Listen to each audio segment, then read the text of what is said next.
चलो हाँ, ionization energy का यूज कहाँ हो रहा है, ठीक है। आयनाइजेशन एनर्जी वर्ड का मतलब समझ लिया था कि मान लो अगर ये न्यूक्लियस है, इसके पास एक आउटर मोस्ट रिंग है, इस इलेक्ट्रॉन को यहाँ से निकालने में, मतलब ये इलेक्ट्रॉन माइनस है, न्यूक्लियस प्लस है, तो माइनस प्लस का जो बॉन्ड बन रहा है, इस बॉन्ड को तोड़ने में मेरे को कितनी एनर्जी लग रही है, ये होता है आयनाइजेशन एनर्जी। अब इसका यूज कहाँ हो रहा है ये अपने को पढ़ना है, ठीक है। तो एप्लीकेशन ऑफ आयनाइजेशन एनर्जी में आता है metallic and non metallic character, ठीक है।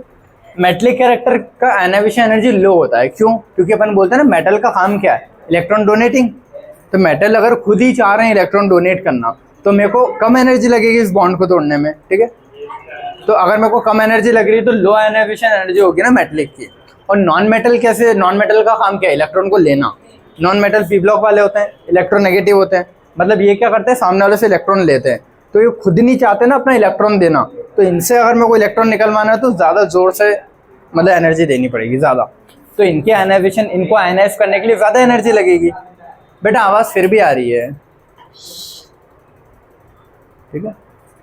तो मेटल्स की आयनाइजेशन एनर्जी लो लगती है, क्यों? क्योंकि वो खुद चाह रहे हैं इलेक्ट्रॉन देना। नॉन मेटल्स की आयनाइजेशन हाई क्यों लगती है? क्योंकि वो तो इलेक्ट्रॉन लेना चाहते हैं ना, लेकिन अगर मेरे को फिर भी इससे इलेक्ट्रॉन निकालना है तो एनर्जी ज़्यादा देनी पड़ेगी। तो नॉन मेटल की आयनाइजेशन हाई होती है, मेटलिक की लो होती है, ठीक है।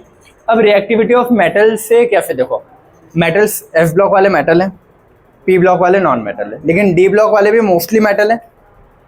ऊपर से नीचे आते मेटलिक कैरेक्टर बढ़ता है, इतना अपन ने पढ़ लिया सब लोगों ने, ठीक है। और मेटेलिक कैरेक्टर है क्या? इलेक्ट्रॉन डोनेटिंग, ये मेटेलिक कैरेक्टर होता है। तो ऊपर से जैसे जैसे मैं नीचे आते जा रहा हूँ, आराम से इलेक्ट्रॉन देने की कैपेसिटी इनकी बढ़ रही है, मतलब मेरे को कम से कम एनर्जी लगेगी ना आयनाइज करवाने में। तो reactivity of metal, metals react कैसे करते हैं, इलेक्ट्रॉन डोनेट करके, तो उनमें आयनाइजेशन एनर्जी कम लगेगी ना। जो सबसे ज़्यादा रिएक्ट कर रहा होगा मेटल, मेटल जो सबसे ज़्यादा रिएक्ट कर रहा होगा कौन सा होगा, ऊपर वाला है नीचे वाला? नीचे वाला, क्योंकि उसका साइज सबसे बड़ा है, तो वो आराम से इलेक्ट्रॉन डोनेट कर देगा और उसमें आयनाइजेशन सबसे कम लगेगी। तो reactivity of metal inversely proportionally होगी ना आयनाइजेशन के, आया? ठीक है। अब reactivity of metal increases down the group, ये पढ़ा है अपन ने, और नॉन मेटल की reactivity decreases down the group, ये भी आता है समझ में। क्योंकि नॉन मेटल कैसे रिएक्ट करते हैं, इलेक्ट्रॉन एक्सेप्ट करके। नॉन मेटल क्या करते हैं, इलेक्ट्रॉन को एक्सेप्ट करके। मेटल्स क्या करते हैं, इलेक्ट्रॉन को डोनेट करके, ठीक है। तो नॉन मेटल्स जो रिएक्ट करते हैं वो इलेक्ट्रॉन डोनेट करके कर रहे हैं, तो ऊपर से नीचे आने पे मेटल्स की रिएक्टिविटी बढ़ती है, नॉन मेटल्स की रिएक्टिविटी ऊपर से नीचे आने पे कम होती है। तो मेटल्स के लिए बस एक पॉइंट दिया था कि आयनाइजेशन एनर्जी कम लगेगी, ठीक है, ये हो गया। In the whole periodic table, देखो पूरी पीरियोडिक टेबल में ये मेटल है ना, ये नॉन मेटल है, तो मेटल तो खुद ही चाह रहे हैं इलेक्ट्रॉन देना, नॉन मेटल नहीं चाह रहे इलेक्ट्रॉन देना, तो इधर से इधर आने पे आयनाइजेशन बढ़ेगी ना, और इधर से इधर आने पे साइज भी छोटा हो रहा है। तो साइज छोटा हो रहा है तो छोटी साइज वाले में से इलेक्ट्रॉन निकालना बहुत मुश्किल है, क्यों? क्योंकि वो इलेक्ट्रॉन न्यूक्लियस के ज़्यादा पास है, और बहुत बड़ी साइज होगी तो इलेक्ट्रॉन न्यूक्लियस से बहुत दूर है, तो उसको निकालना आसान है कंपैरेटिव। आया समझ में? ठीक है। तो in the whole periodic table helium has the highest ionization, तो इधर से इधर आने पे आयनाइजेशन का क्या होगा, बढ़ेगी। तो इधर से इधर आने पे आयनाइजेशन बढ़ेगी। पहले पीरियड में दो ही तो एलिमेंट है, हाइड्रोजन हीलियम, तो ज़्यादा किसकी होगी, हीलियम की, क्योंकि ऊपर से नीचे आने पे तो कम होती है, तो सबसे ऊपर वाले की ज़्यादा होगी, और इधर से इधर आने पे बढ़ती है, तो सबसे कोने वाले यही है ना, हीलियम। तो पूरी पीरियोडिक टेबल में सबसे ज़्यादा आयनाइजेशन किसकी लगती है, हीलियम की, ठीक है। Helium has the highest ionization energy, clear हुआ। अब हर पीरियड में अगर बात करूँ मैं, कोई भी पीरियड ले लिया मैंने, मान लो थर्ड पीरियड ले लिया, सेकंड पीरियड, कुछ भी, तो उसमें सबसे ज़्यादा किसकी होगी और सबसे कम किसकी होगी? सबसे कम किसकी होगी, इधर वाले की, मेटल वाले की। सबसे ज़्यादा किसकी होगी, नोबल गैस वाले की। तो भाई लिखा है कि in each period alkali metal की लोवेस्ट होती है फर्स्ट आयनाइजेशन का मतलब ये होता है कि पहला इलेक्ट्रॉन निकालने में। अगर कभी ये वर्ड आते हैं ना कि first ionization energy, second ionization energy, third ionization energy, मतलब उनके इलेक्ट्रॉन, कौन सा इलेक्ट्रॉन निकाल रहा है, पहला निकाल रहा है तो पहली आयनाइजेशन, दूसरा निकाल रहा है तो दूसरी आयनाइजेशन, तीसरा निकाल रहा है तो तीसरी, ऐसे चलता रहता है, ठीक है। तो पहला इलेक्ट्रॉन निकालने में सबसे कम एनर्जी किसमें लगती है, इसमें। सबसे ज़्यादा किसमें लगती है, इधर वाले में। तो अल्कली मेटल में लोवेस्ट फर्स्ट आयनाइजेशन होती है, और अल्कली में भी सबसे कम किसकी होती है, नीचे वाले की। हेली, नाकी, रब, से, फरियाद, तो बोला था सेवंथ वाला कभी लिखा नहीं जाता, तो बचा कौन सा, सीजियम। सीजियम की मिनिमम होती है। आया अगला, in each period noble gas की हाईएस्ट होती है। देखो अल्कली मेटल की लोवेस्ट, नोबल गैस की हाईएस्ट। अब नोबल गैस की हाईएस्ट में से भी सबसे ज़्यादा हाईएस्ट किसकी, ऊपर से नीचे तो कम होती है ना, तो सबसे ऊपर वाला मतलब हीलियम। तो नोबल गैस की हाईएस्ट होती है लेकिन हीलियम की उसमें भी सबसे ज़्यादा। सेम अल्कली मेटल के लिए लोवेस्ट होती है लेकिन सीजियम की मिनिमम। क्लियर हुआ इतना? ठीक है। अब हाइड्रोजन और हीलियम में से भी पूछा अगर फर्स्ट पीरियड के, तो हीलियम की ज़्यादा होगी, कभी पूछ लेता है तो कोई डाउट तो नहीं है। ठीक है, ये पढ़ा। और अगर ये क्वेश्चन आता है कि हीलियम और हीलियम प्लस, तो हीलियम और हीलियम प्लस दोनों की ही बहुत ज़्यादा होती है। हीलियम की ज़्यादा है तो हीलियम नहीं चाहता ना इलेक्ट्रॉन निकले, उससे फिर भी अगर तुमने एक इलेक्ट्रॉन निकाल दिया तो दूसरा तो बिल्कुल ही नहीं चाहेगा कि निकले। क्लियर हुआ? तो हीलियम हीलियम प्लस दोनों की हाई आयनाइजेशन होती है। क्लियर हुआ? चलो अगला। अब देखो ये जो होता है ना largest jump between first second third, मान लो एक कोई एटम है, उस एटम के आउटर मोस्ट रिंग में 3 इलेक्ट्रॉन है, बाकी अंदर की रिंग में। तो पहले इलेक्ट्रॉन को निकालने में मैंने बोल दिया 300 की एनर्जी लग रही है, दूसरे को निकालने में मैंने बोल दिया 500 की लग रही है, तीसरे को निकालने में मैंने बोल दिया कि 700 की लग रही है। ठीक है, लेकिन अब इलेक्ट्रॉन आउटर मोस्ट रिंग में ख़त्म हो गए ना, मैंने क्या बोला 3 ही थे। अब इलेक्ट्रॉन निकालना है तो तुमको अंदर की रिंग से निकालना पड़ेगा, और अंदर की रिंग तो फुलफिल्ड होगी ना, तो फुलफिल्ड से निकालने में बहुत ज़्यादा एनर्जी लगेगी। तो अभी अगर 800 लगी थी तो अब कितनी हो जाएगी वो सीधा 2000 3000 इतनी लगेगी। आया समझ में? तो ये जो चेंज आता है ना इतना ज़्यादा, ये चेंज कब आता है? जब रिंग चेंज होती है। ठीक है, तो ये जो बोलते हैं ना फर्स्ट आयनाइजेशन सेकेंड आयनाइजेशन, इसके मतलब समझना आप। लार्जेस्ट जंप, सबसे ज़्यादा जंप फर्स्ट और सेकेंड में किस में दिखेगा? अल्कली मेटल में, क्योंकि अल्कली मेटल का फर्स्ट इलेक्ट्रॉन निकालने में बहुत आसानी से निकल जाएगा। अब उन फर्स्ट निकल गया तो उसके आउटर मोस्ट में एक ही होता है ना अल्कली में। अल्कली मेटल जो होते हैं पहली लाइन के, उनके आउटर मोस्ट में एक ही इलेक्ट्रॉन होता है। वो मैंने अगर आसानी से निकाल दिया तो अब अंदर की रिंग से निकालना पड़ेगा ना, क्योंकि वो कहाँ पहुँच जाएंगे? सबसे उधर। अल्कली मेटल से एक इलेक्ट्रॉन निकालूंगा तो उधर पहुँचेंगे ना आखिरी वाले में। तो अगर वो उधर पहुँच गए तो अब उनसे इलेक्ट्रॉन निकालना बहुत मुश्किल है, मतलब उसके अंदर की रिंग से। तो फर्स्ट और सेकेंड आयनाइजेशन सबसे ज़्यादा किसकी होगी? गैप अल्कली मेटल वाले का। आया समझ में क्या बोल रहा हूँ मैं, कि लिख के बताऊँ? लिख दूँ? इधर देखो, अगर ये है ली ना की रब से बड़े जो भी है, ठीक है, लिथियम है, लिथियम के आउटर मोस्ट में एक इलेक्ट्रॉन है, मतलब इन सब में आउटर मोस्ट में क्या है? एक इलेक्ट्रॉन है। अगर वो एक इलेक्ट्रॉन भी मैंने निकाल दिया तो अब अंदर वाली रिंग से इलेक्ट्रॉन निकालना पड़ेगा ना। क्यों? क्योंकि लिथियम का इलेक्ट्रॉन निकाला तो जंप करके इधर पहुंच जाएगा नियॉन की जगह, और नियॉन की रिंग अंदर वाली भरी हुई है। आ रहा है? तो अब नियॉन से मुझे बहुत टफ पड़ेगा इलेक्ट्रॉन को निकालना। ठीक है, तो इसीलिए इसकी फर्स्ट और सेकंड में बहुत गैप आ जाएगा। तो लार्जेस्ट जंप फर्स्ट और सेकंड में किस में आता है? अल्कली मेटल में।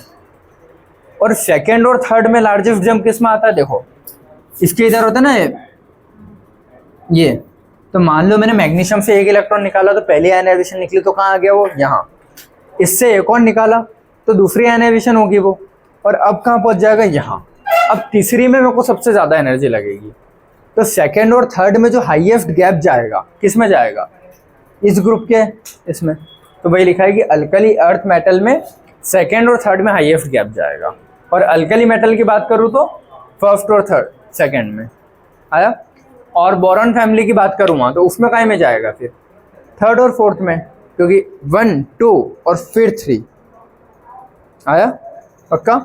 ठीक है, इतने पॉइंट्स क्लियर हुआ सब लोगों को? ठीक है, चलो अब इधर वाला।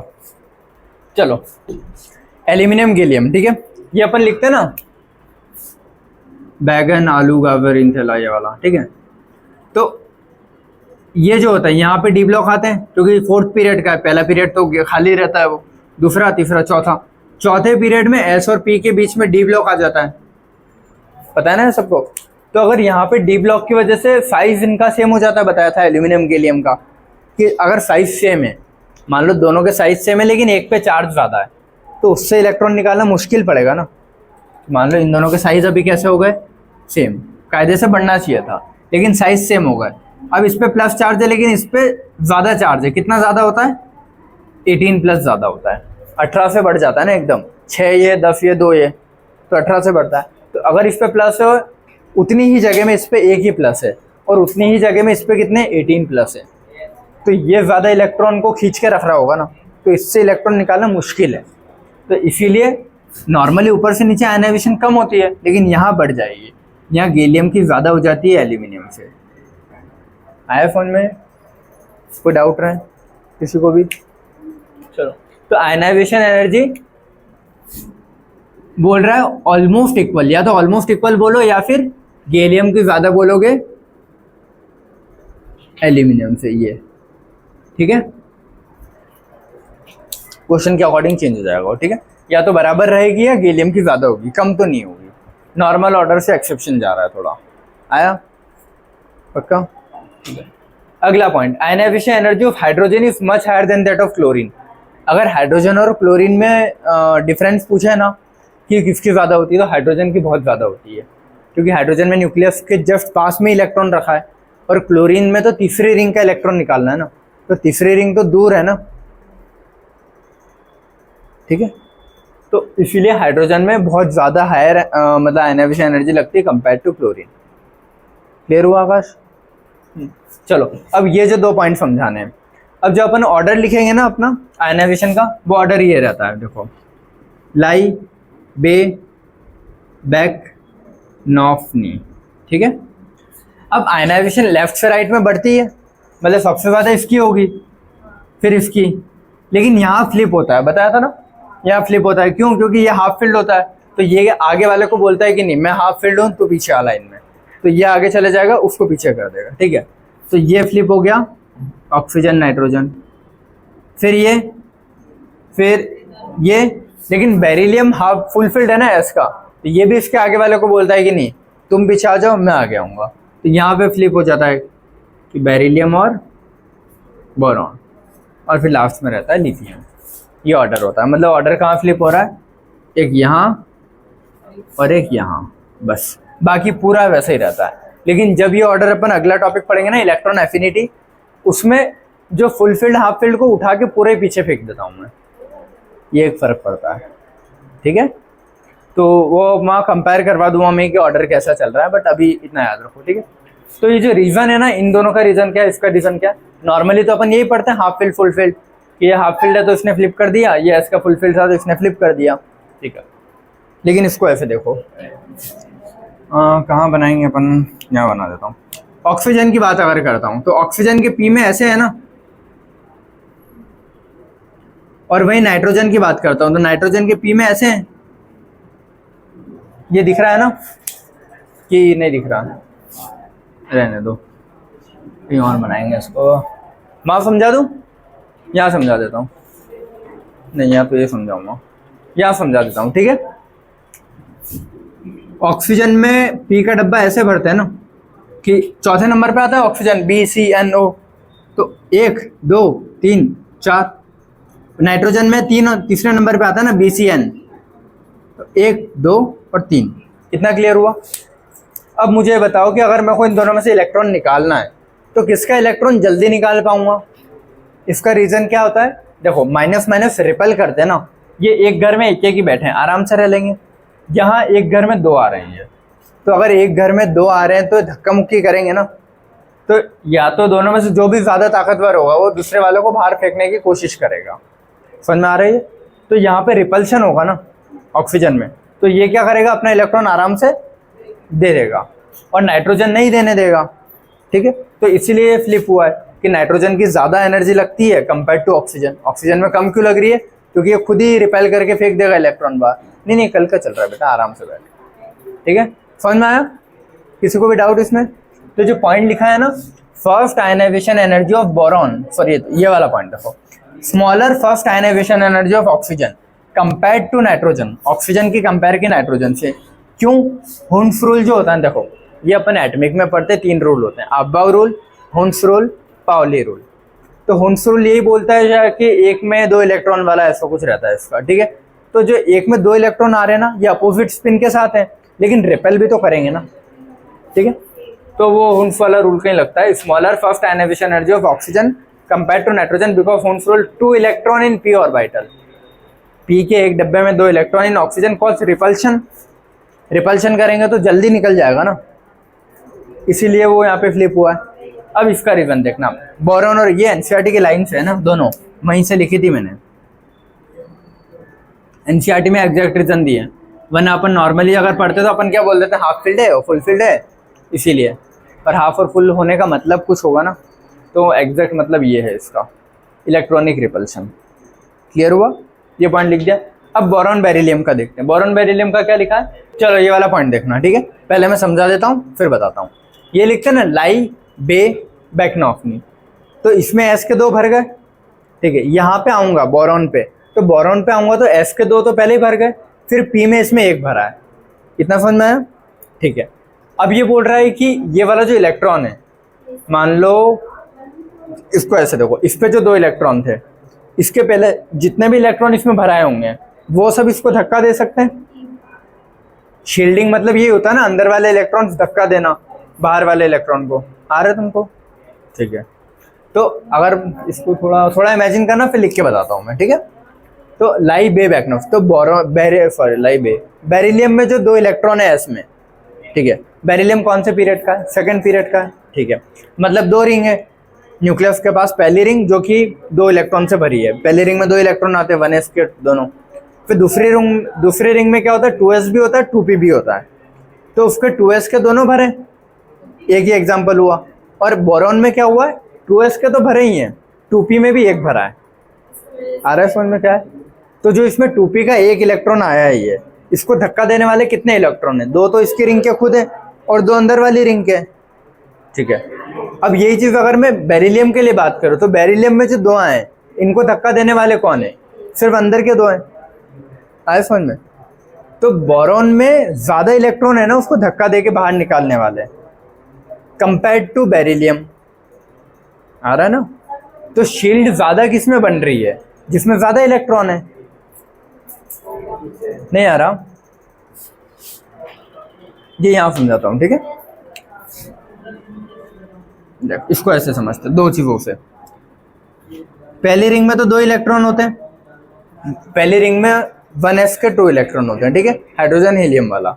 फिर आएगा हाइड्रोजन हीलियम के बाद लिथियम बेरिलियम, चौथे नंबर पे आता है ना, मतलब आगे के इलेक्ट्रॉन दूसरी रिंग में जाएंगे ना।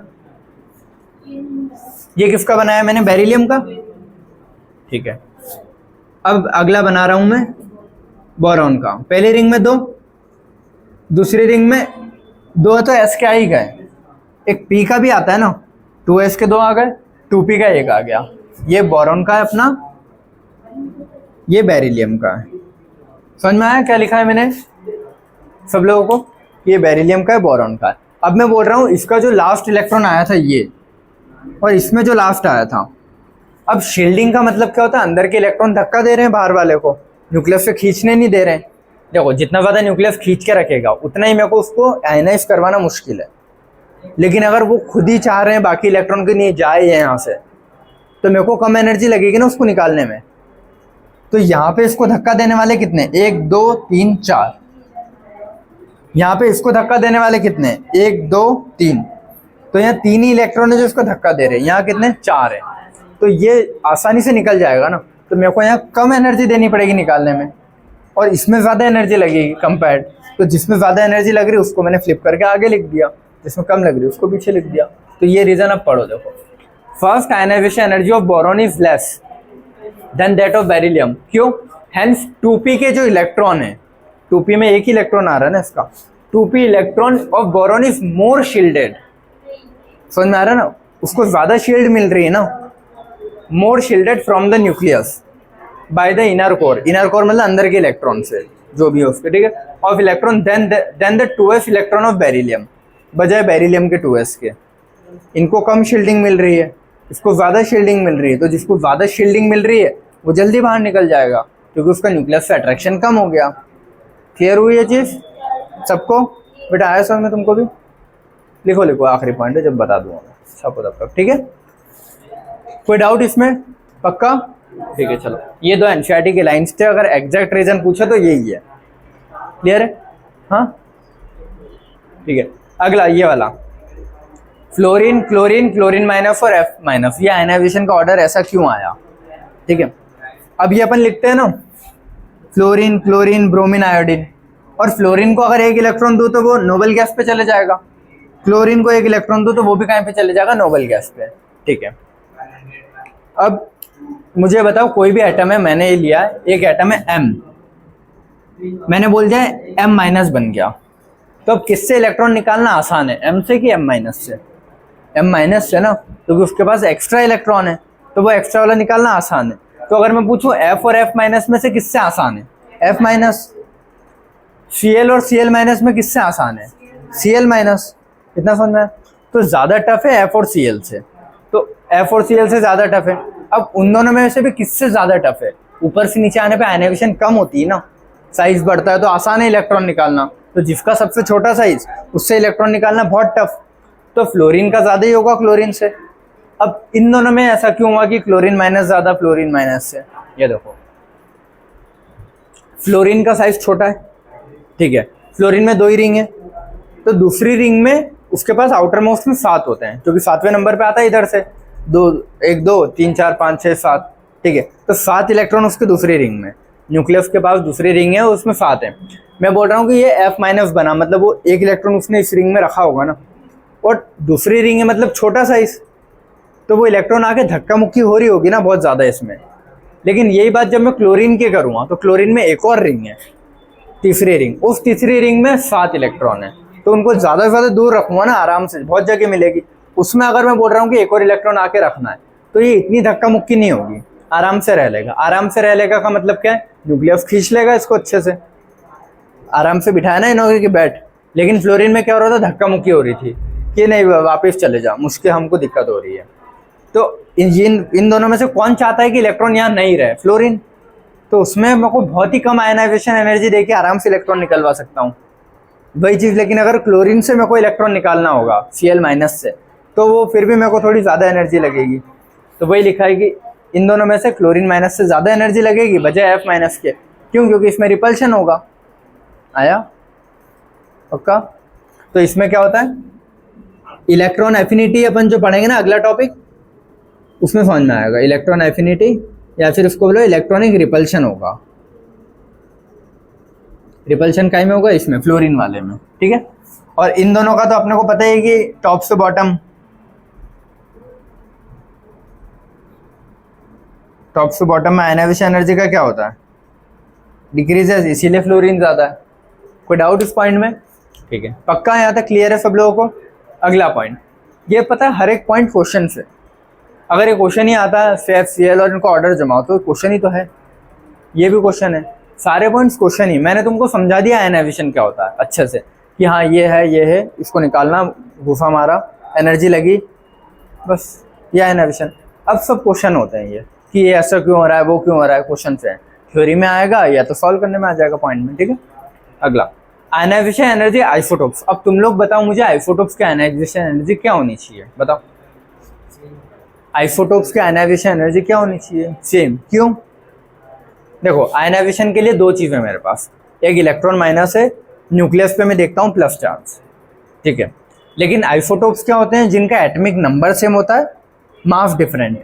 मास डिफरेंट किस रीजन से होता है, न्यूट्रॉन डिफरेंट होने की वजह से, ठीक है। देखो ये यहाँ पे देखो, अगर मैं ये प्रोटियम ड्यूटेरियम ट्रिशियम का एग्जांपल है, मैं अगर इलेक्ट्रॉन लूँ तो इसमें कितने इलेक्ट्रॉन है, एक, यही होता है ना, इसमें भी एक, इसमें भी एक। प्रोटॉन कितने हैं इसमें, एक एक एक। न्यूट्रॉन कितने, 0 2 -1 1, और इसमें 3 -1 1। समझ में आया ना, ठीक है। तो मुझे तो सिर्फ इलेक्ट्रॉन और न्यूक्लियस प्रोटॉन से काम है ना, 3 -1 2, ठीक है। तो मुझे तो सिर्फ इलेक्ट्रॉन और प्रोटॉन से काम है, न्यूट्रॉन का मुझे क्या करना। एक इलेक्ट्रॉन को एक प्रोटॉन खींच रहा है, एक इलेक्ट्रॉन को एक प्रोटॉन खींच रहा है, एक इलेक्ट्रॉन को एक प्रोटॉन खींच रहा है। न्यूट्रॉन तो खुद ही चार्जलेस है ना, न्यूट्रॉन पे चार्ज होता ही नहीं है। तो जब न्यूक्लियस में अगर ऐसी कोई चीज़ बढ़ रही है जिस पे चार्ज नहीं है, तो उसका इलेक्ट्रॉन को खींचने से क्या लेना देना। जब प्रोटॉन सेम है, इलेक्ट्रॉन सेम है, तो चाहे प्रोटियम ले लूँ, चाहे ड्यूटेरियम ले लूँ, चाहे ट्रिशियम ले लूँ, तीनों में सेम रहेगा। तीनों में से उस इलेक्ट्रॉन को निकालने के लिए मेरे को एक प्रोटॉन से ही छुड़वाने की ज़रूरत है ना। तो तीनों में सेम एनर्जी लगेगी, इसलिए आइसोटोप्स की आयनाइजेशन एनर्जी कैसी होती है, सेम। समझ में आया? ये क्वेश्चन था, मैंने गलत किया था, मैंने अपना दिमाग एक्स्ट्रा फालतू का लगाया था, तो गलत हो गया था। तो तुम समझ गए ना क्यों रीज़न है एग्जैक्ट ऐसा। किसी को कोई डाउट इसमें? पक्का ये नोट कर लिया तुम लोगों ने? चलो ये नोट कर लो सभी। आयनाइजेशन के कुछ ऑर्डर्स हैं वो पढ़ लेते हैं, ठीक है। आयनाइजेशन होता क्या अपन ने देख लिया, ठीक है। इसके पहले बहुत सारे पॉइंट्स लिख के बता दिए जो अलग अलग क्वेश्चन के फॉर्म में आ सकते हैं, वो समझ लिया। अब ऑर्डर्स देख लेते हैं कि लेफ्ट से राइट में क्या हो रहा है, टॉप से बॉटम में क्या हो रहा है और इनके एक्सेप्शंस क्या क्या है, ठीक है। तो कंपैरिजन कर रहे हैं इन ए पीरियड। देखो पीरियड में इधर से इधर जाने पर साइज छोटा होता है, बता रखा है, इधर का साइज बड़ा फिर छोटा है, ऐसा कोन बना के बताया था। तो जिसका साइज जितना छोटा मतलब इलेक्ट्रॉन न्यूक्लियस को उतनी पास है ना, और इधर से इधर एटॉमिक नंबर भी बढ़ता है, मतलब न्यूक्लियर की पावर भी बढ़ रही है और इलेक्ट्रॉन भी पास में आ रहा है, तो उस इलेक्ट्रॉन को निकालना बहुत मुश्किल हो जाएगा। तो इधर से इधर आने पे अपना आयनाइजेशन एनर्जी का भी क्या होगा, बढ़ेगी। क्यों? क्योंकि जेड इफेक्टिव बढ़ रहा है, साइज भी छोटा हो रहा है, तो आयनाइजेशन एनर्जी बढ़ेगी। कोई डाउट? ठीक है। ग्रुप में क्या हो रहा है, ऊपर से नीचे आने पे साइज बढ़ रहा है, ठीक है। देखो वही बताया था तुमको कि न्यूक्लियर पावर भी बढ़ी, रिंग भी बढ़ी, न्यूक्लियर पावर और बढ़ी, रिंग बढ़ी, और बड़ी रिंग, ऐसा। तो कहीं ना कहीं जेड इफेक्टिव तो ऊपर से नीचे सेम हो गया, तो जेड इफेक्टिव का इसमें कुछ लिखा ही नहीं है। तो अब किस चीज़ से देखता हूँ मैं, साइज। कोई ऑप्शन ही नहीं बचा कि इलेक्ट्रॉन जितना दूर है उतना आसान होगा ना उसको निकालना। तो साइज जितना ऊपर से नीचे बढ़ते जाएगा उतना आयनाइजेशन एनर्जी कम लगेगी, मेरे को आसानी से निकल जाएगा। तो टॉप से बॉटम में क्या हो रहा है, आयनाइजेशन एनर्जी डिक्रीजेस और लेफ्ट से राइट में आयनाइजेशन एनर्जी इंक्रीजेस। कोई डाउट तो नहीं है? चलो अगला, इधर से इधर लिखते हैं लाइबे बैकनॉफनी। तो मैंने नॉर्मली एक कंक्लूजन दे दिया कि इधर से इधर बढ़ती है। पूरे पीरियड में सबसे कम किसकी होगी, अल्कली मेटल। सबसे हाईएस्ट किसकी होगी, जीरो ग्रुप, ठीक है, या नोबल गैसेस। अब बीच में कहीं एक्सेप्शंस आते हैं, 2 जगह, और वो एक्सेप्शन को सिर्फ वहीं के वहीं फ्लिप करोगे, जहाँ है वहीं, उसके आगे वाले से। इसके बाद जो ऑर्डर पढ़ेंगे उसमें क्या कर रहे हैं, एक्सेप्शंस को उठा के पीछे फेंका, पीछे फेंका, पीछे फेंक दिया। ये इसके अगले वाले टॉपिक में आएगा। इस टॉपिक में सिर्फ वहीं के वहीं फ्लिप कर रहे हैं, ये कंफ्यूजन बहुत बड़ा रह जाता है, ठीक है। तो वहां भी मैं कंपेयर करके बता दूंगा, यहाँ भी बता रहा हूँ, ठीक है। चलो, सबसे ज्यादा इसकी होगी, फिर इसकी, फिर यहाँ पे नाइट्रोजन का ये रहता है ना, और ऑक्सीजन में, और अभी पिछले वाले उसमें मैंने तुमको पढ़ाया कि ये 2 इलेक्ट्रॉन है तो रिपल्शन करेंगे, तो रिपल्शन की वजह से इसका इलेक्ट्रॉन निकालना आसान है, तो आयनाइजेशन कम लगेगी, ठीक है, आ रहा, ठीक है। तो आयनाइजेशन कम लगेगी तो पीछे, और इसको आगे कर दिया, तो फ्लिप किया ना मैंने, देखो यहाँ पे, ठीक है। अगला, फिर कार्बन की, फिर बेरिलियम और बोरॉन में फिर फ्लिप किया। क्यों? क्योंकि इसका रीजन क्या था कि बेरिलियम और बोरॉन में जो एफ और पी के इलेक्ट्रॉन थे उनकी शील्डिंग, कि मान लो ये ज्यादा है तो इसके पीछे से इलेक्ट्रॉन को पुश करने वाले ज्यादा लोग हैं ना, बजाय इसमें। तो शील्डिंग किसमें ज्यादा मिल रही है, बोरॉन में। तो शील्डिंग अगर ज्यादा है तो आराम से निकाल सकता हूँ मैं इलेक्ट्रॉन को, इसलिए उसको पीछे कर दिया, बेरिलियम को आगे कर दिया। आया समझ में चीज? या फिर बोल सकते हो बेरिलियम का फुल फील्ड है जो तुमको बोलना हो, ठीक है। फिर सबसे लास्ट में लिथियम आएगा। लेकिन जब यही ऑर्डर तुम इलेक्ट्रॉन एफिनिटी के लिए पढ़ोगे तो वहां तुम क्या करते हो, फुल फील्ड है पूरे को पीछे रख दिया, हाफ फील्ड है पूरे को उठा के पीछे पटक दिया। बेरिलियम फुल फील्ड है, इसका पूरे को उठा के पीछे रख दिया और बाकी ऑर्डर नॉर्मल रखा। और लिथियम और इसमें भी फ्लिप हो जाता है, वो बात वहाँ पे देख लेंगे। लेकिन समझ गया ना, एफिनिटी में पूरे पूरे उठा के पीछे फेंक दूंगा और आयनाइजेशन में सिर्फ वहीं के वहीं फ्लिप करूंगा, ये याद रखना है। क्लियर है इतना? ठीक है। अब ये वाले चीज अपन ट्रांजिशन के लिए देखते हैं, डी ब्लॉक के लिए, स्कैंडियम से लेके जिंक तक के लिए, ठीक है। यहाँ से यहाँ तक बताया था साइज क्या होता है, डिक्रीजेस, फिर साइज सेम और साइज इंक्रीजेस। तो साइज अगर डिक्रीज हो रहा है तो इलेक्ट्रॉन न्यूक्लियस के पास आ रहा है ना, तो उसको निकालना और मुश्किल है, तो आयनाइजेशन बढ़ेगा यहाँ पे, साइज डिक्रीज हो रहा है तो। फिर साइज सेम है तो कहीं ना कहीं आयनाइजेशन भी फिर सेम ही लगेगी ना, जब सेम साइज है तीनों का, तो ठीक है। और इधर साइज बढ़ गया, साइज बढ़ गया तो इलेक्ट्रॉन को निकालना आसान है, तो आयनाइजेशन डिक्रीजेस। कोई डाउट? पक्का? चलो इतना है समझ में। अब इसमें एक्सेप्शन क्या आता है, 4th पीरियड से स्टार्ट होता है डी ब्लॉक, और 4th पीरियड में क्या आता है 3D, 5th पीरियड में आता है 4D, और 6th पीरियड में आता है 5D। तो ऊपर से नीचे मैं क्या बोलता हूँ, नॉर्मली आयनाइजेशन डिक्रीजेस, मतलब ऊपर वाले की ज़्यादा, फिर इससे कम, उससे कम, ये होना चाहिए। लेकिन यहाँ ऐसा नहीं होता, यह एक्सेप्शन क्यों आ रहा है, और ये जो उसके लिए वैलिड है सिर्फ, है ना। डी ब्लॉक में होता है ना, 3rd डे पहले होता है, फिर 4th डे होता है। 3rd डे में क्या होता है, स्कैंडियम, येट्रियम, लैंथेनम और एक्टिनियम, और फिर स्कैंडियम के बाद टाइटेनियम, पैरिवेरा, लाहफ और ये रदरफोर्डियम। इनके बीच में आता है एफ ब्लॉक। तो एफ ब्लॉक के आने की वजह से हर जगह ही दिक्कत होती है ना, एक्सेप्शन क्रिएट हो जाता है। तो इसके बाद में आया ना एफ ब्लॉक, इसके पहले तो नहीं आया, तो इसके लिए तो ऑर्डर नॉर्मल ही रहेगा कि हाँ ऊपर से नीचे डिक्रीज, मतलब इसकी ज़्यादा इसकी ऐसा, क्योंकि इसके पहले एफ ब्लॉक कहीं आ ही नहीं रहा है। लेकिन अगर इसके बाद की बात करूँ इन तीनों की, तो यहाँ से यहाँ में इतना चेंज नहीं आया, यहाँ से यहाँ में बहुत ज़्यादा चेंज आ गया एफ ब्लॉक की वजह से, या फिर ये बोलो एफ ब्लॉक पुअर शील्डिंग करता है तो उसकी वजह से, या फिर एकदम से न्यूक्लियर पावर कितने से बढ़ गई, एफ की 14 से एक्स्ट्रा बढ़ गई। समझ में आया ना? तो 14 से एक्स्ट्रा बढ़ गए तो इसका साइज एक्सट्रीम छोटा हो गया, थोड़ा बराबर हो गया इसके, और न्यूक्लियर पावर बहुत ज़्यादा है तो इसका ज़्यादा हो जाना चाहिए ना एनाविशन। तो ज़्यादा कितना ज़्यादा, इन दोनों से ज़्यादा आया। तो ये लिखा 3D 4D 5D, ये 3D 4D 5D है, तो 5D का किससे ज़्यादा, दोनों से ज़्यादा।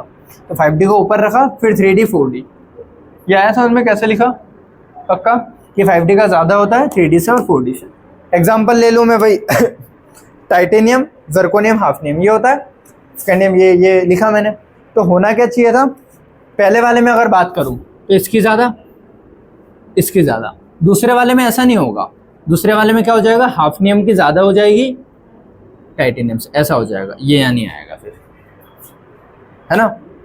तो ये लिखा है मैंने, हाफनियम ज़्यादा, फिर टाइटेनियम, फिर जर्कोनियम, और यही ऑर्डर यहाँ लिख दिया 5D 3D 4D। कोई डाउट इसमें किसी को भी? और रीजन क्या है, due to poor shielding of f electron, या फिर लेंथेनॉइड कॉन्ट्रैक्शन बोलो इस चीज़ को, क्या बोलोगे, लेंथेनॉइड कॉन्ट्रैक्शन का रीजन ही तो है पुअर शील्डिंग ऑफ एफ, आया ना। चलो क्लियर है इतना सबको? आज काम कर रहा है इधर। अब इसी में डी ब्लॉक में जब आखिरी में पढ़ते हैं, देखो स्कैंडियम वाला नॉर्मल है, बाकी सब में दिक्कत है, लेकिन आखिरी वाला जो है जिंक, कैडमियम, मरकरी और 112, ये आता है ना, जिंक, कैडमियम, मरकरी 112, तो वहाँ पे भी एक्सेप्शन है। जिंक, कैडमियम और मरकरी एक्सेप्शनल इनकी हाई होती है आयनाइजेशन, क्यों? क्योंकि इनकी एफ की स्टेबिलिटी ज़्यादा अच्छी होती है, रीज़न अगर एग्जैक्ट पूछे तो। या फिर अपन ये बोलते हैं ना फुलफिल्ड है वो पूरे, उसमें एस भी फुल है और डी भी फुल है। तो जब किसी के अगर सारे ही फुल हैं तो कहीं ना कहीं कंपैरेटिव उनके आयनाइजेशन हमेशा बाकी सबसे ज़्यादा होगी। समझ में आए? तो ionization energy zinc, cadmium, mercury की एक्सेप्शनली एकदम से ज़्यादा हो जाती है, क्यों? क्योंकि फुलफिल्ड, और किसका फुलफिल्ड पूछा तो एस का बोल देना। क्लियर है? ठीक है, ये याद रखना है ना, क्योंकि अगर लाइन्स आती है तो यही है एनसीईआरटी की लाइन्स। क्लियर है? अगला, अब पी ब्लॉक के एक्सेप्शन देख लिया अपन, ये डी ब्लॉक के एक्सेप्शन अपन ने देख लिया। अब पी ब्लॉक के देख लेते हैं आयनाइजेशन में। पी ब्लॉक में जो कार्बन फैमिली और बोरॉन फैमिली है, तो बोरॉन फैमिली में बैंगन, आलू, गाजर, इन थैला। अब ये गैलियम के आगे डी ब्लॉक आ जाता है ना, तो यहाँ पे ट्रांजिशन कॉन्ट्रैक्शन होता है, और यहाँ पे कौन सा पीरियड है, पहला, दूसरा, तीसरा, चौथा, पांचवा और छठा। ये छठे में इसके पहले लेंथेनॉइड्स आ जाते हैं, मतलब इसके पहले डी और डी के पहले लेंथेनॉइड्स। आ रहा है समझ में टेबल के हिसाब से पक्का सबको? तो जब यहाँ लेंथेनॉइड आ रहे हैं तो इन दोनों में फिर लेंथेनॉइड कॉन्ट्रैक्शन वाला फर्क आना चाहिए। ठीक है, तो इनमें ट्रांजिशन और इसमें लेंथेनॉइड, तो फ्लिप होनी चाहिए ना चीज़ें बहुत। तो फ्लिप कैसे होती है, पूरे ऑर्डर बहुत डिस्टर्ब हो जाता है ये, और ऑर्डर फाइनली कैसा दिखता है उसको इस डब्ल्यू से याद रखना, और डब्ल्यू को ऐसे नीचे नीचे ले जाते जाना। यहाँ से स्टार्ट किया टॉप से, थोड़ा नीचे गए, फिर थोड़ा डब्ल्यू का ऊपर, फिर इसको और इस वाली डंडी से नीचे ले गए, और फिर इससे नीचे रखा। समझ में आई ये चीज़? फिर क्या लिख दोगे, बैगन, आलू, गाजर, इन थैला, और फिर टॉप से बॉटम नीचे आते जाना। सबसे ज़्यादा बोरॉन की होगी, फिर थेलियम, फिर गैलियम, फिर एल्यूमिनियम, फिर इंडियम। ये डब्ल्यू तो बना सकते हो ना, करना क्या, नॉर्मली डब्ल्यू अपन बराबर बनाते हैं एकदम लाइन पे। ये तुमको बस इसको थोड़ा ऐसे नीचे कर देना, ये इस वाले से इससे नीचे, और टॉप वाले से इसको नीचे रखोगे, और लिख दोगे बैंगन, आलू, गाजर, इन थैला, और 1 2 3 4 5, है ना। तो सेकंड पे फिर देखो बोरॉन, थेलियम सेकंड पे, गैलियम थर्ड पे, एल्यूमिनियम यहाँ और इंडियम यहाँ। तो इससे याद जल्दी रहेगा, वरना इसको रटोगे कैसे। पहले बोरॉन आ गया, फिर एकदम टीएल आ गया, फिर जीए आ गया, फिर एएल आ गया, फिर आईएन आ गया, तो वो कन्फ्यूजन क्रिएट करेगा। तो डब्ल्यू से याद रहता है। ठीक है, डब्ल्यू आयनाइजेशन का उसका ग्राफ है। क्लियर है? ठीक है, और ये इनके रीजन, यहाँ पे गैलियम एल्यूमिनियम का ट्रांजिशन कॉन्ट्रैक्शन, ये लेंथेनॉइड कॉन्ट्रैक्शन। तो ऐसा इसमें ये हुआ।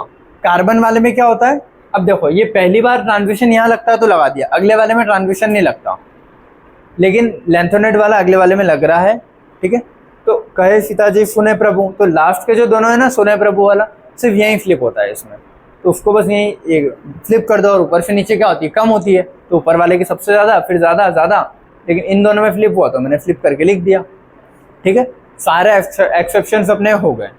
ठीक है, अब एक दो पॉइंट और कुछ बचे हैं कि फर्स्ट आयनाइजेशन और सेकंड आयनाइजेशन का गैप कैसा होता है, और कुछ 3-4 क्वेश्चन करवा दूंगा ताकि तुमको क्वेश्चन नए ना लगे कुछ वैल्यूज के हिसाब से। क्लियर है? मिटाऊं ये सारा? चलो ठीक है। ये किसको लिखना था, इधर वाला लिख लो, मैं इधर वो लिख के, और फिर 2 पॉइंट और बचे हैं बस लास्ट। ठीक है,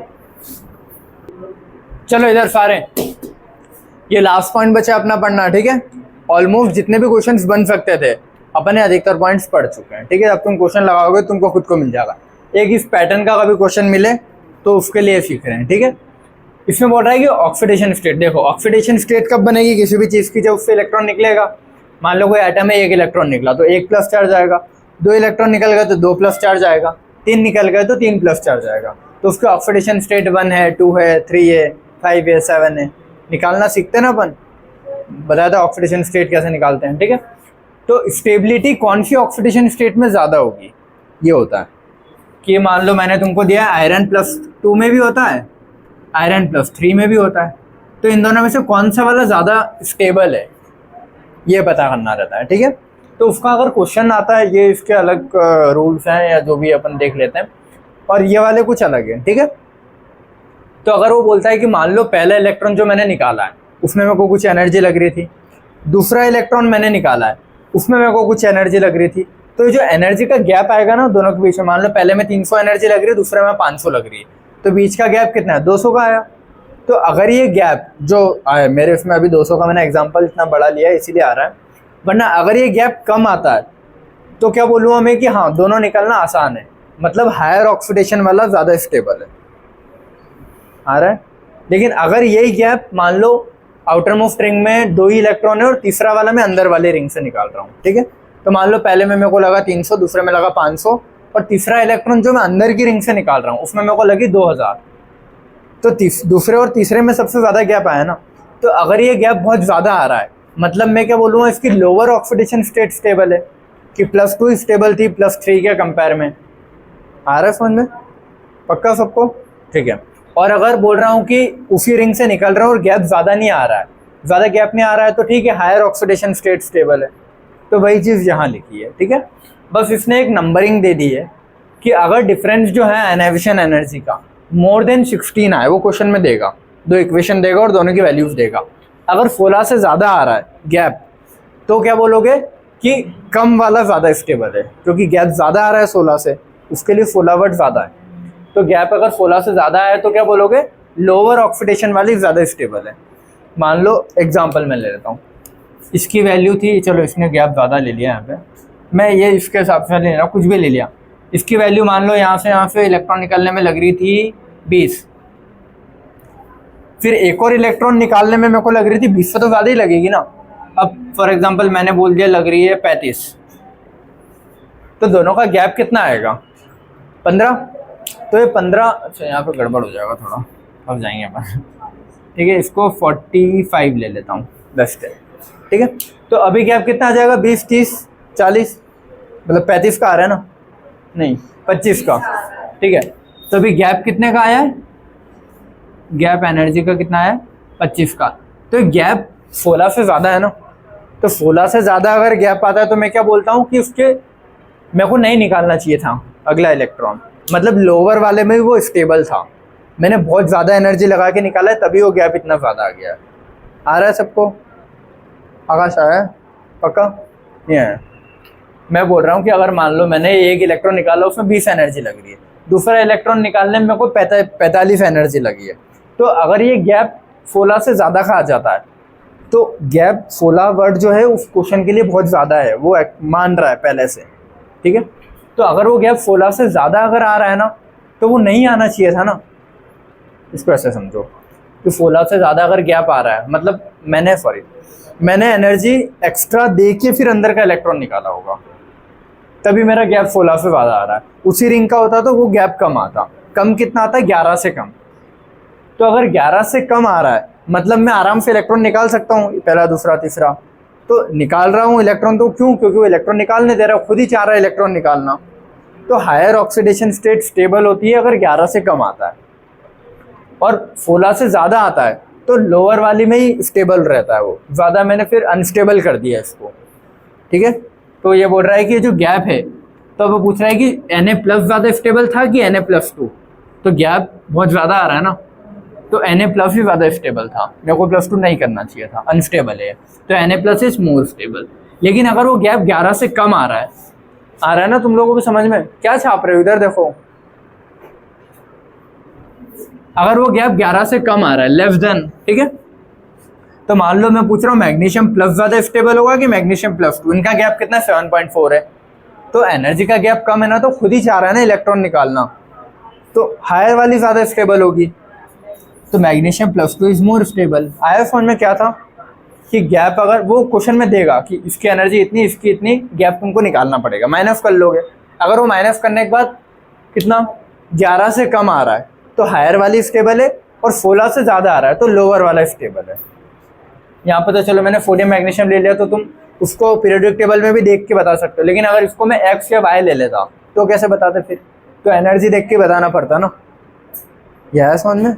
ठीक है, इतना हुआ, ये हो गया। अब एल्यूमिनियम का, ठीक है, एल्यूमिनियम में कौन सा एल्यूमिनियम मतलब कैसे स्टेबल है बताना है। बोरॉन के नीचे आता है ना एल्यूमिनियम, और इधर एस ब्लॉक के 2 आएंगे, तो एल्यूमिनियम से अगर एक इलेक्ट्रॉन निकलेगा तो स्टेबल हो जाएगा ना, और दूसरा निकालूंगा तो फिर वापस अनस्टेबल हो गया, और तीसरा निकालूंगा तो सबसे ज़्यादा स्टेबल नोबल गैस पे चले जाएगा वो, है ना। तो सबसे ज़्यादा स्टेबल कौन होगा? नोबल गैस वाला। फिर कौन होगा? ये बीच वाला, एक प्लस वाला, फिर होगा +2 वाला। तो +3 वाला सबसे ज़्यादा स्टेबल है, क्यों? क्योंकि नोबल गैस पे पहुंच गया। और +1 वाला क्यों? क्योंकि F का फुलफिल्ड हो गया, और उसके बाद लास्ट में बचेगा +2 वाला। तो +3 +1 +2 स्टेबिलिटी का ऑर्डर है एल्यूमिनियम का। आया समझ में? पक्का? ठीक है, ये चीज़ तुम इधर देख लो, 1-2 क्वेश्चन मैं करवा देता हूँ इसी चीज़ के। मैं पूछ रहा हूँ तुमसे कि कॉपर प्लस ज़्यादा स्टेबल है, कॉपर +2, तो तुम कैसे देखते हो? कॉन्फ़िगरेशन से देखते हो। कॉन्फ़िगरेशन कॉपर का क्या होगा? ये बताया था मैंने तुमको, iron cobalt nickel copper zinc, तो लास्ट सेकंड पे आता है ना, लेकिन ये क्या कर लेता है? फुलफिल कर लेता है, आपने बताया था, होना है ऐसा चाहिए था, ये S के 2 और D के 9 कॉपर में, लेकिन नॉर्मली वो कैसा रहता है? ये हटा के नॉर्मली हमेशा ऐसा रहता है। एक्सेप्शन में बताया था ना कॉन्फ़िगरेशन के 2-3 कि जो जस्ट पहले वाले हैं वो अगले वाले को कैच करने की कोशिश करते तो अपना F जंप करके D में रख देते हैं। क्रोमियम और मैंगनीज में भी यही फ़र्क आ रहा था, और कॉपर और जिंक में भी आ रहा था, और कार्बन वाले में 3 एक्सेप्शन बताए थे। तो कॉपर में अगर ये कॉन्फ़िगरेशन कॉपर का है बेटा, सारे इधर कॉपर में अगर ये वाला कॉन्फ़िगरेशन है, तो अब मैं बोल रहा हूँ कॉपर को एक इलेक्ट्रॉन निकालना है, तो वो ये वाला निकाल देगा, ठीक है। S से निकलता है हमेशा, याद रखना, पहले S से निकलेगा फिर D से निकलेगा। तो ये निकाल दिया, अब स्टेबल हो गया ना, तो और +2 मतलब दूसरा भी निकालना, अब अनस्टेबल हो गया। तो कॉपर प्लस ज़्यादा स्टेबल था कि +2? ये आया सब समझ में सबको कि +2 स्टेबल है? पक्का? कोई डाउट? वो तो पूछ रहे, ठीक है। तो ये हमेशा नॉर्मली ऐसे रहता है कॉपर, ठीक है। अब यही चीज़ मैं तुमसे पूछता हूँ आयरन के लिए, आयरन +2 आयरन +3 होता है ना, तो आयरन का कॉन्फ़िगरेशन कैसा होता है? S के 2 डब्बे भरते हैं, और इसमें ऐसा कुछ अलग से एक्सेप्शन वाला नहीं था, इसका D में छठे नंबर पे आता है ना, तो 5 और 6। अब मैं बोल रहा हूँ आयरन +2 और +3 बताना मेरे को।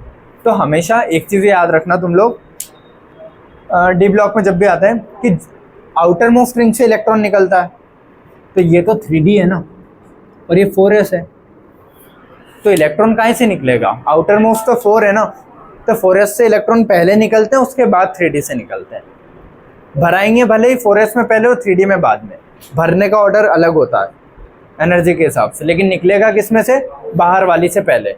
कभी भी अंदर वाली रिंग से पहले इलेक्ट्रॉन नहीं निकलता जब तक बाहर वाली रिंग खाली ना हो जाए, समझ गए? तो अगर मेरे को आयरन +2 और +3 में पूछा है, मैंने काई में पूछा है? +2 और +3, तो +2 मतलब पहला निकाला, दूसरा निकाला, तो 2 निकालने के बाद अभी ये ऐसा बना, और पहला निकाला, ठीक है, ऐसा बन गया, कोई ज़्यादा कुछ हाफ फुल कुछ नहीं दिख रहा ना। दूसरा निकाला तो भी कुछ हाफ फुल कुछ नहीं दिख रहा, तो ये दूसरे के लिए अभी जो मैंने बनाया है।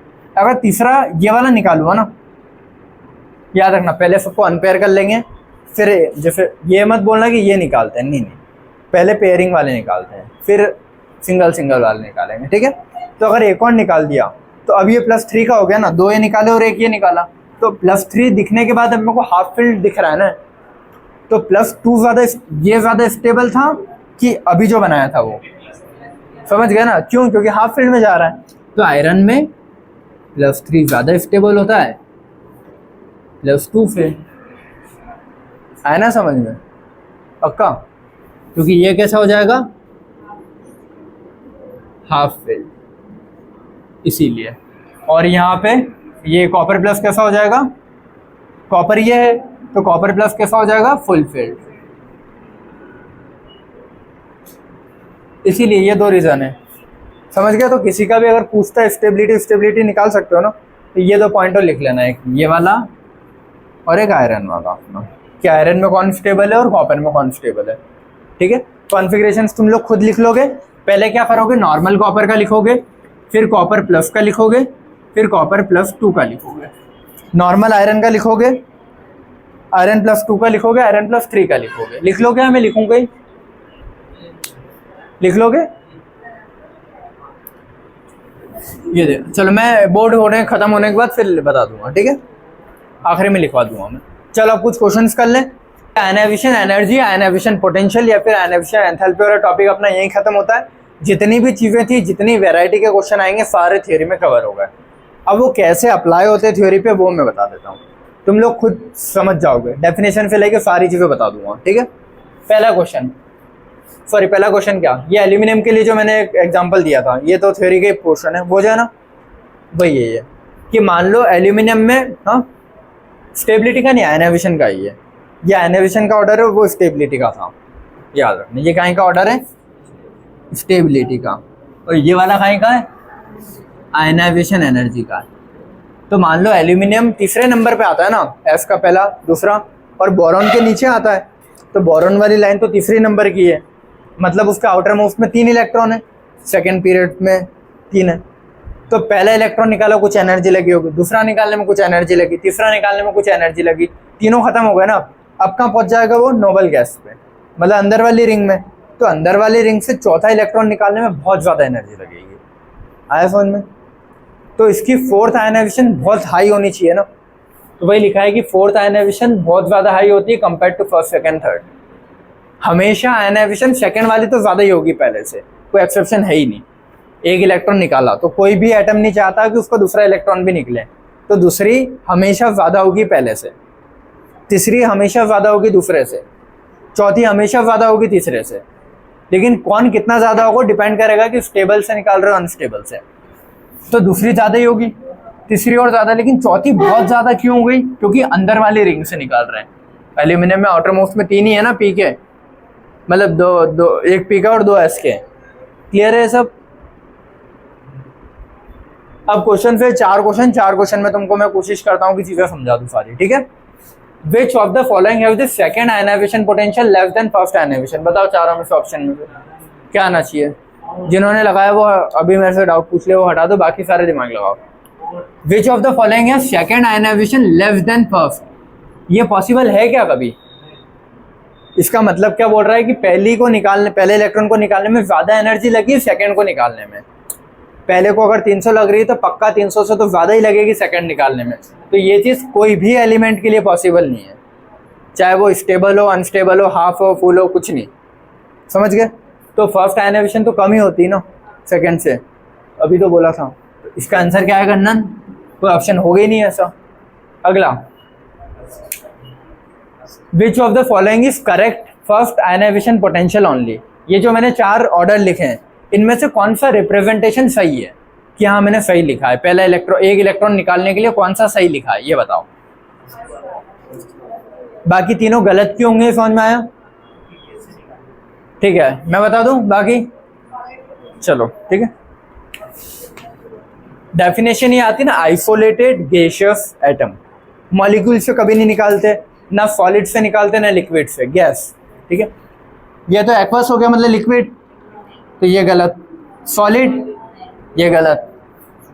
ये मॉलिक्यूल हो गया ना बेटा, X2 मॉलिक्यूल है। मैंने बोला आइसोलेटेड गैसियस एटम, एटम होना चाहिए, सिंगल, अकेला एटम होना चाहिए, ठीक है। तो ये तो मॉलिक्यूल हो गया, बचा क्या, यही आइसोलेटेड भी है, गैसियस भी है और एक इलेक्ट्रॉन भी निकल रहा है, तो यही सही होगा फर्स्ट आयनाइजेशन पोटेंशियल के लिए। क्लियर है सभी को? आकाश डाउट है? अगला, डिक्रीजिंग सेकेंड आयनाइजेशन एनर्जी पूछी है मैंने, इसका आंसर बताओ सेकेंड आयनाइजेशन एनर्जी का। हाँ देखो, सेकेंड आयनाइजेशन मतलब ये ऑर्डर पहले नॉर्मली कहाँ आता है मैं लिख लेता हूँ, ठीक है। यहाँ लिख लेता हूँ, ठीक है। लाई, बे, बैकनॉफनी, ये इसमें से नी है, सी है, बी है, बी ए और एल आई है। तो इसने सेकंड का पूछा है ना, तो मेरे को पहले उनको अपनी फर्स्ट पोजीशन पे रखना पड़ेगा। फर्स्ट तो मैं खुद ही रखूँगा ना, उसके बाद ही सेकंड निकाल पाऊंगा। तो इसको फर्स्ट पे रखूँगा तो ये कहाँ जाएगा, हीलियम की जगह Li प्लस। इसको यहाँ रखूँगा तो ये यहाँ आ जाएगा Be प्लस, ये इसकी जगह आ जाएगा B प्लस, ये इसकी जगह आ जाएगा C प्लस, और ये यहाँ आ जाएगा Ne प्लस। समझ में आ गया? अब सारे के सारे इधर है, मतलब ये ऑर्डर कैसा हो गया, B प्लस यहाँ रहेगा, B प्लस यहाँ, C प्लस यहाँ, और सबसे उधर Ne प्लस, और उसके इधर के ऊपर Li प्लस। तो Li प्लस तो नोबल गैस में चले गया ना, तो सबसे ज़्यादा नोबल गैस की होती है, ऊपर से नीचे आएंगे तो कम होती है, तो सबसे ऊपर यही है ना, और सबसे इधर भी है, सबसे इधर भी और उसमें भी सबसे ऊपर है, तो सबसे ज़्यादा Li प्लस की होनी चाहिए सेकंड। सेकंड मतलब अभी एक एक निकाल दिए मैंने, अब उसने जो पूछा है सेकंड, तो सेकंड निकालने में अब मैं देखूँगा ना इनमें से आ रहा है सबको। बेटा तुमको आ रहा है समझ में? दोनों नहीं आ रहा। सेकंड आयनाइजेशन निकालने बोला है मैंने, तो फर्स्ट तो पहले निकल चुकी होगी, तो वो मैंने खुद ने लिख दिया मन से कि फर्स्ट निकलेगा मतलब ये यहाँ जाएगा, ये यहाँ जाएगा। इनके इलेक्ट्रॉन एक एक कम होंगे ना, तो ये इसकी जगह, ये इसकी जगह, ये इसकी जगह, और ये यहाँ पहुँच जाएगा और ये यहाँ। तो ये मैंने ऑर्डर लिख दिया कि ऐसा होगा, लिथियम एक ऊपर रहेगा और ये यहाँ आ जाएंगे। इतना आया सभी लोगों को? ठीक है, हाँ कोई डाउट? चलो, अब लिथियम ही ऐसा है ना जो जीरो ग्रुप में फंसा है, बाकी सब तो नॉर्मल आ रहे हैं इधर, तो जीरो ग्रुप वाले की सबसे ज़्यादा होती है, तो लिथियम प्लस की सबसे ज़्यादा होनी चाहिए ना। तो लिथियम प्लस की सबसे ज़्यादा मतलब लिथियम प्लस मतलब लिथियम की, वो मैंने सेकेंड है। तो लिथियम सबसे ज़्यादा किन किन ऑप्शन में दिख रहा है, इसमें और इसमें? तुम्हारे आंसर क्या आ रहे थे? लिथियम समझ गए क्यों? क्योंकि यहाँ पे आ रहा है। उसके बाद क्या आएगा अगला इन तीनों चारों में से? इधर से इधर बढ़ती है ना, तो नियॉन की आएगी, तो लिथियम के बाद नियॉन दोनों में आ रहा है। अब मेरे को ये तीन बचे, अब इन तीन में से भी देखूँगा तो ये ज़्यादा स्टेबल है ना, ये चूँकि सेकंड नंबर पे आता है, सेकंड का एस फुलफिल्ड है, तो यहाँ फ्लिप करते थे, तो ये ज़्यादा स्टेबल है, इसकी जगह आ जाएगा। तो बोरॉन, फिर कार्बन, फिर ये, तो बोरॉन, कार्बन और ये आया। ठीक है, लास्ट क्वेश्चन,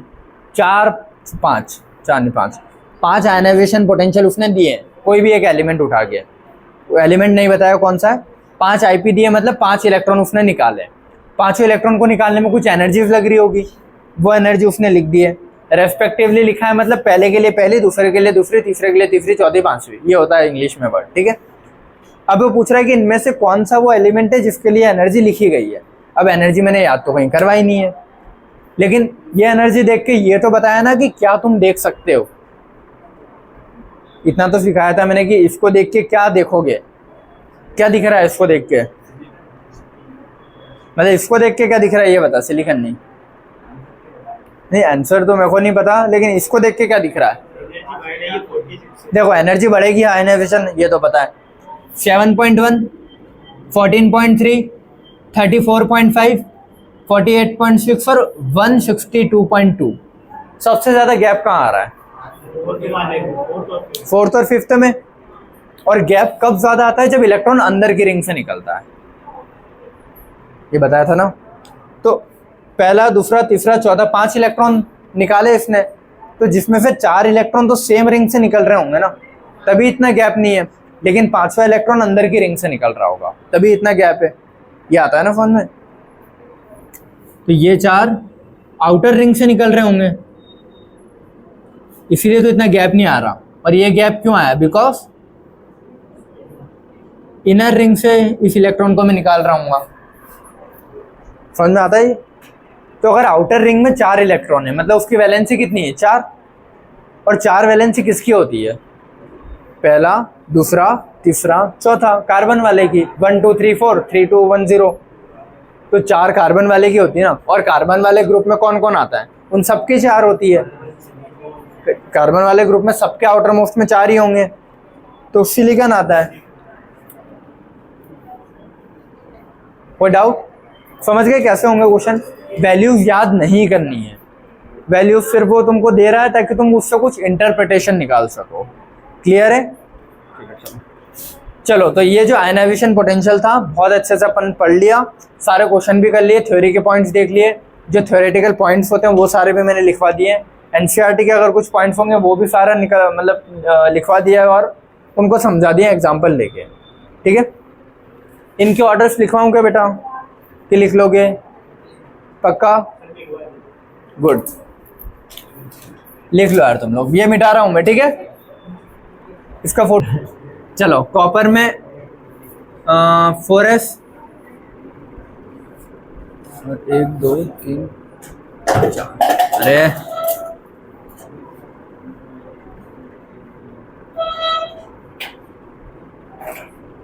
ये कॉपर का नॉर्मल होता है।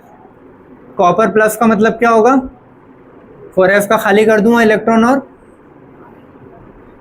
ये, ठीक है। कॉपर +2 में क्या होगा? ये तो खाली रहेगा, उसके अलावा यहां से भी कुछ चीजें खाली होगी।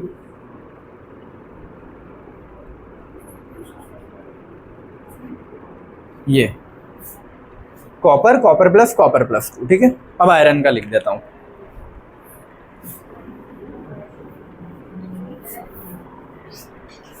है ना, आयरन। और ये 3D है ना सारे, 4s और 3D, ठीक है।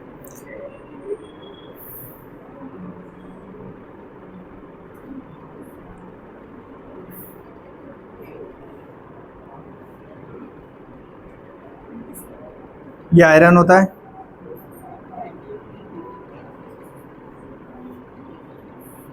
आयरन +2 डायरेक्ट लिख दिया है मैंने, है ना।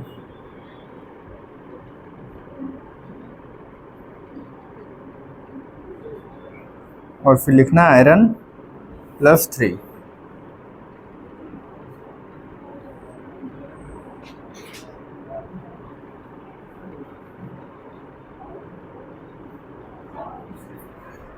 समझ गए ना कैसे? आयरन प्लस नहीं लिखा, सीधा +2 लिख दिया, क्योंकि फिर फालतू को लिखता है एक इलेक्ट्रॉन निकाल के, 2 डायरेक्ट निकालवा दिए। और इतना कॉमन सेंस तो लगाना पड़ेगा, वरना तुम नीट लाएगी नहीं। ठीक है, हाँ बेटा, मैं रुक जाओ।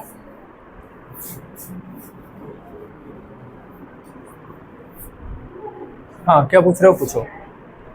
Copper plus copper +2, iron +2, iron +3। हाँ, तुम्हें यहाँ से इसलिए हटाया क्योंकि पूरे भरे थे। इसमें देख, पूरे भरे हैं ना, तो पूरे भरे हैं तो मैं लास्ट डब्बे से ही हटाना प्रेफर करते हैं कि इधर से गायब करते जाते हैं, क्योंकि लास्ट में जब भरा ये था तो यहीं से हटाऊंगा ना, इसीलिए है। ठीक है,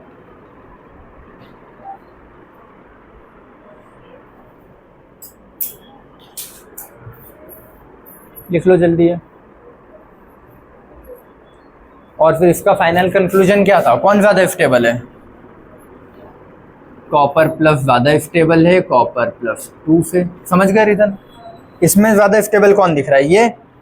तो आयरन +3 ज़्यादा स्टेबल है आयरन +2 से। कोई डाउट? कोई भी उम्मीदवार डाउट वाला? आयरन +3 से ज़्यादा स्टेबल है आयरन +2 और ये वाला कॉपर का। क्लियर है? चलो, तो आयनाइजेशन एनर्जी वाला जो टॉपिक है वो अपना यहीं पे खत्म होता है। क्वेश्चंस अपन ने कर लिए हैं। ये वाली आखिरी में भी चीज नोट डाउन कर लेना तुम लोग, कॉपर और ये वाली, और नोट कर लेना ये वाला पॉइंट। ठीक है, कोई कॉन्सेप्ट तुम्हारा छूटा नहीं है। ठीक है, आयनाइजेशन खत्म होता है। अगला टॉपिक अपना रहेगा इलेक्ट्रॉन एफिनिटी, और उसके बाद लास्ट टॉपिक बचेगा इलेक्ट्रॉन नेगेटिविटी। ठीक है, तो ये वाला लेक्चर मैं यहीं पे एंड करता हूँ। Thank you so much.